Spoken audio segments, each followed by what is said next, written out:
Is this you, working hard, staying positive, repeating affirmations? But deep down, you're terrified nothing will ever change. And maybe, just maybe, a part of you is starting to wonder, is there something wrong with me? I know that feeling because I lived it. 10 years ago, my life collapsed. My business failed, I lost my dad, my mom sank into depression, and I lost myself. But piece by piece, I found my way back. How?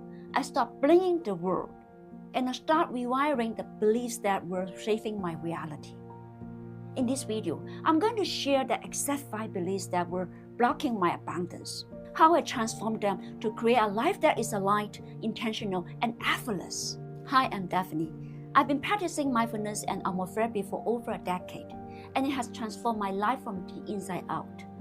Now, I want to help you reconnect with your true self, live intentionally, and move through life with more ease, flow, and abundance. Here's the truth. You can change what you can see. And for years, I didn't see my own patterns. I was running on beliefs I didn't even know I had. That's why I always come back to see this simple but powerful idea. To see is to be free. When I first heard this in my spiritual training, honestly, I didn't get it. It sounded nice, but what did it really mean? It took years of life, loss, healing, and reflection to finally understand the depth of those words. To see is to be free. Because the moment I started seeing clearly, I stopped reacting automatically and started observing. Then everything shifted. I started seeing the thoughts I never questioned, seeing stories I told myself. And suddenly, I realized I had a choice. That awareness gave me freedom. Seeing freedom to choose new thoughts, seeing new stories, seeing a whole new direction. This new seeing is my freedom. If you're feeling stuck right now, maybe it's not about doing more. Maybe it's about seeing differently. Because it might not be your action holding you back. It might be your beliefs. Let me walk you through the 5 beliefs that quietly blocked my abundance and how I transformed them by simply changing how I see. And let me know which beliefs resonate with you in the below comment. Let's start with the first limiting belief. And it's a big one. I'm not good enough. For me, this belief started way back. When I tried to be a good girl, a good student, a good daughter, I thought if I did everything right, I'd finally feel worthy. But no matter how hard I tried, it never felt good enough. And after losing my business and my dad, that voice got louder. It told me, see, you failed. You're not good enough. And for a while, I believed it.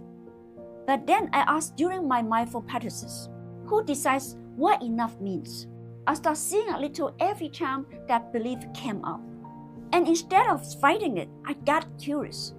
I asked, is this true? Over time, I replaced I'm not good enough with something more honest. I'm enough, right here, right now, because I exist. Not because I achieved something, not because I proved anything, just because I am me, and so are you. The second one hides in the plain sight. That's never enough. Not enough time, not enough money, not enough opportunities, not enough support. I lived with this mindset for years blindly without even realizing it.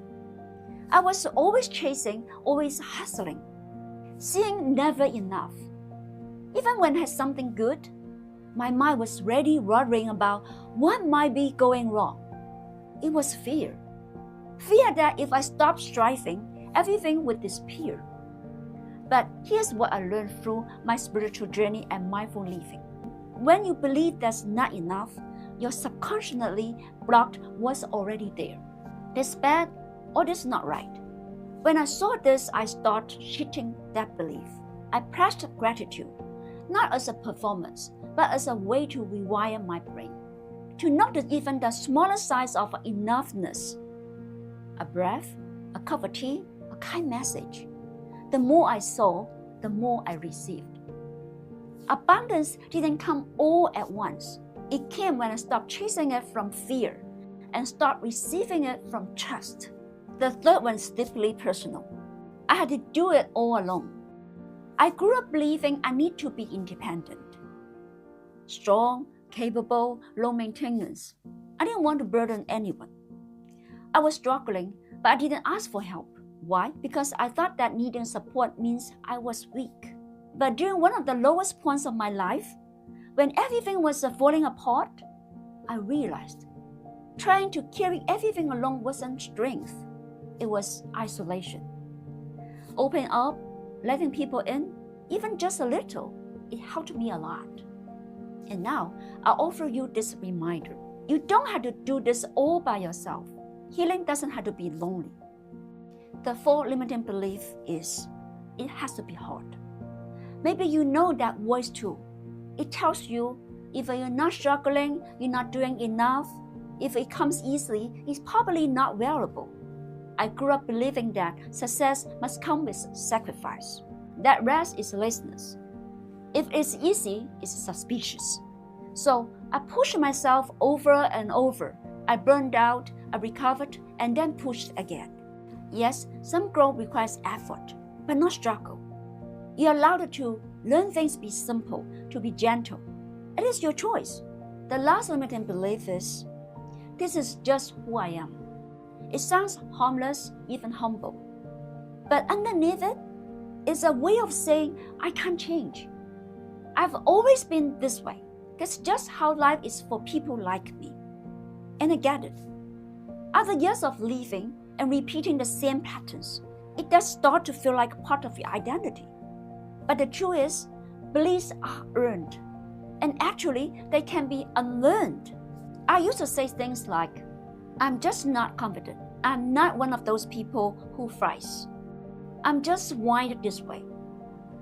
But I realized that wasn't my true self speaking. It was only self-talk. So instead of accepting them as a facts, I started seeing it and questioning them.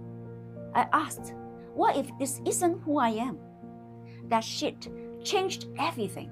Because you can see the belief, you can change it. And if you change it, you can change your life.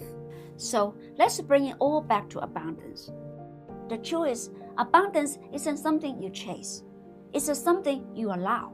And the biggest thing standing in the way is often what you believe. If your mind is cluttered with, I'm not good enough, or life has to be hard, there's no room left to receive all the good that's trying to find you. And once you see those beliefs for what they are, not fact, just stories, you start to create space. And in that space, abundance flows in. Yes, to cease to be free. Your magic glasses to changing your life. Here's a quote I love by Mac Anderson. He says, behind me is infinite power. Before me is endless possibility. Around me is boundless opportunity. And if you want tips on using feng shui to shift your energy and attract abundance, check out this video right there. If this resonates with you, like the video, share it, and subscribe. See you then.